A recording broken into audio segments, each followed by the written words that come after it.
Everyone, আসসালামু আলাইকুম। ঘরোয়া পদ্ধতিতে আমি কিভাবে দুধের সর দিয়ে ঘি তৈরি করি সেটাই আজ তোমাদের সাথে শেয়ার করব। ভালো লাগলে অবশ্যই like, comment, share and subscribe করবে চ্যানেলটাকে।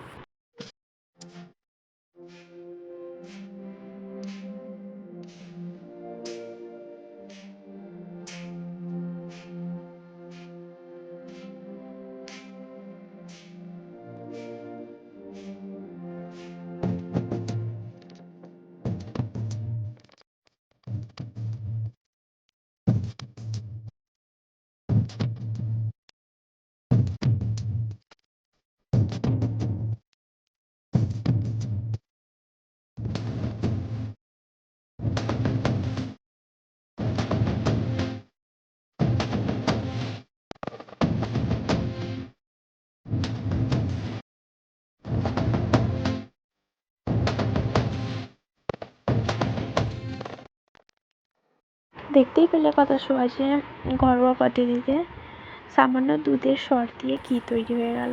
অবশ্যই একদিন ট্রাই করে দেখো তোমরা, দেখবে খেতেও ভালো হয়।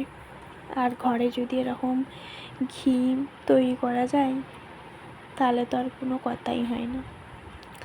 আমার পরিবারের জন্য দোয়া করো। পরের ভিডিওতে দেখা হচ্ছে। আল্লাহ হাফেজ।